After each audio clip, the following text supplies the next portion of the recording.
اور کیا کریں گے؟ بات تو ٹھیک ہے، انصاف تو نہیں ملنا، کوئی چیف جسٹس اس کے اندر حرکت میں نہیں آنا، کوئی اس کے اندر ملٹری ٹرائل نہیں ہونا فوری طور پہ کہ کسی کو ٹینشن ہو، چونکہ غریب ہے، مظلوم ہے، وہاں ان کی خیر ہے۔ تو یہ اس وقت جو ہے وہ بڑا افسوسناک صورتحال ہے اس ملک کے اندر۔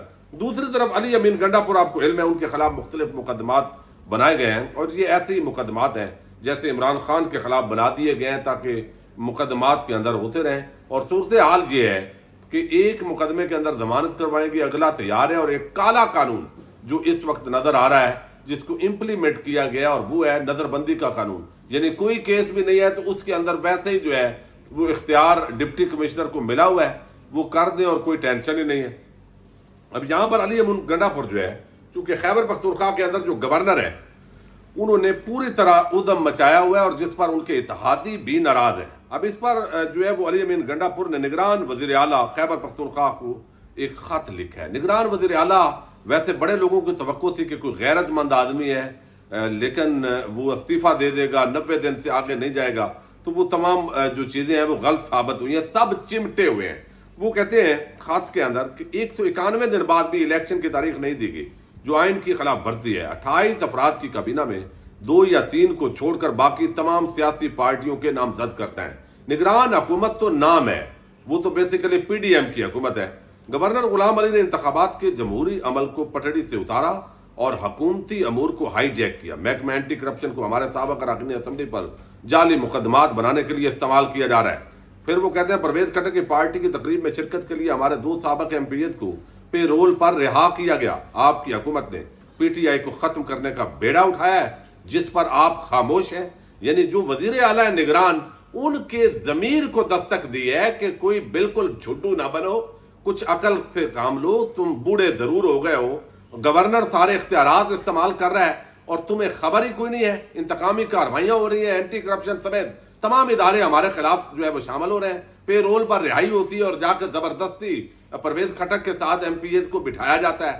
تو یہ ایک بڑا عام جو خط ہے یہ علی امین گنڈا پور نے لکھا ہے، لیکن دیر ہے اثر کسی کو نہیں ہونا۔ دوسری طرف جو ہے وہ اس وقت جو جس طریقے سے محمد مالک نے بات کی ہے، ایک حد تک یہ بات درست ہے کہ نواز شریف اور اسٹیبلشمنٹ یہ فیصلہ کریں گے کہ اگلا نگران وزیر اعظم کون ہوگا۔ مشاورت تو سب سے ہوگی، لیکن یہ پنڈی اور وہ آن بورڈ ہوں گے۔ لیکن اس کے اندر جو سابق گورنر ہے لطیف کھوسا، وہ کہتے ہیں کہ نگران سیٹ اپ نون لیگ کی مرضی سے بالکل نہیں آئے گا۔ یہ ان کا دعویٰ ہے، چونکہ وہ سمجھتے ہیں کہ اسٹیبلشمنٹ اب سارے معاملات کو ٹیک اوور کر چکی ہے اور یہ کانے بھی ہو گئے ہیں، انہوں نے جو کچھ فیسلٹیز لی ہیں تو اب یہ انکار نہیں کر سکیں گے۔ وہ کہتے ہیں کہ نگران سیٹ اپ نون لیگ کی مرضی سے بالکل نہیں آئے گا۔ وہ کہتے ہیں کہ مارشل لا میں بھی لوگوں کی ایسی تصدیق نہیں ہوتی جو اس وقت ہو رہی ہے۔ لوگوں کے ہاتھوں میں بڑی طاقت ووٹ ہے۔ نواز شریف پہلے نائب ختم کرا لے اور پھر اسحاق ڈار کا نام لے۔ نگران وزیر اعظم کی تعیناتی الیکشن کمیشن کرے گا۔ موجودہ حالات سے لگ رہا ہے کہ الیکشن وقت پر نہیں ہوں گے۔ تو یہ میرا خیال ہے نگران وزیر اعظم کا جو کہہ رہے ہیں کہ الیکشن کمیشن کرے گا، وہ تو تب ہوتا ہے جب 2 اپوزیشن لیڈر اور وزیر اعظم کے درمیان اختلاف ہو جائے، پھر پارلیمانی کمیٹی جو ہے وہ بھی اتفاق نہ کرے تو پھر یہ معاملہ جاتا ہے الیکشن کمیشن کے اندر۔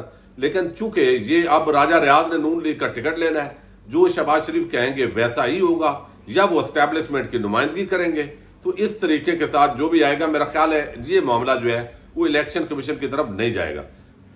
لوگوں کے ہاتھ میں بڑی طاقت ووٹ ہے، اور وہ کہتے ہیں کہ مجھے تو نون لیگ کا ہر تیسرا شخص نگران وزیر اعلیٰ لگ رہا ہے۔ ان لوگوں نے اپنے کیسز ختم کرائے، مرضی کے قوانین بنائے، آئین کی خلاف ورزی کی، سپریم کورٹ کا فیصلہ نہیں مانا گیا، آئین توڑا گیا۔ نواز شریف تو وطن واپس آنے سے کترا رہے ہیں۔ ہر سیاسی جماعت کو الیکشن کرانے کی جلدی ہونی چاہیے۔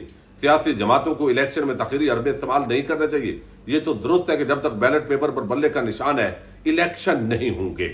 یہ بات ایک بڑی عام ہے اس وقت جو ڈسکس ہو رہی ہے۔ یہ میں نے آپ کو بتایا کہ بلے کے نشان سے بھی خائف ہے۔ جن عمران خان نائل بھی ہو جائے، جیل بھی چلا جائے، تو وہ کہتے ہیں کہ بلے کا نشان بھی ہمیں جو ہے وہ خوف دیتا ہے کہ اگر الیکشن ہوئے تو عوام نے ضد کے اندر، غصے کے اندر پھر بھی بلے پہ مور لگانی ہے۔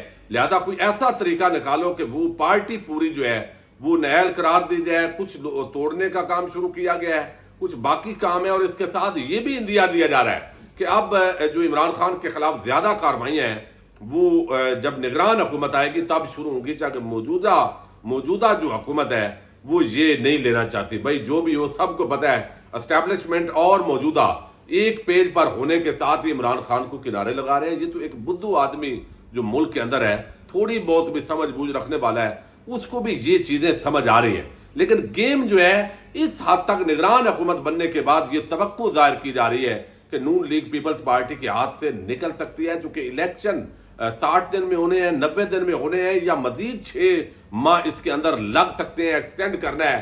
یہ گیم الیکشن کمیشن اور اسٹیبلشمنٹ کے پاس ہے، اور چیف الیکشن کمشنر جو ہے وہ ظاہر ہے اس کے ساتھ ایک پیج پر ہو کر یہ فیصلہ کرے گا. اس معاملے کے اندر زرداری، نواز اور باقی جو ہے ان کے بھی خدشات موجود ہیں. لیکن جب ان کو کہا جائے گا کہ عمران خان کی نیالی ہو جائے گی، پارٹی اینڈ ہو جائے گی، پھر آپ ہی یہاں پہ جو ہے وہ گھنگرو توڑ کے ناچیں گے، تو وہ بھی سب کچھ جو ہے وہ پھر رضامندی کے ساتھ قبول کرنے کے لیے تیار ہوں گے. پاکستان کے اندر پارلیمنٹ کی تدلیل شاید تاریخ کے اندر اتنی نہیں ہوئی جتنی اب ہوئی ہے. 15 اراکین نے کل 29 بل وہ پاس کر لیے ہیں. کوئی پڑھا بھی نہیں ہے، کچھ پتہ بھی نہیں ہے، لیکن سب کچھ ہو رہا ہے. اندھیر نگری چوپٹ راج ہے، لیکن کبھی تو انشاءاللہ طلوع سحر ہوگی. اجازت دیجیے گا، اللہ حافظ.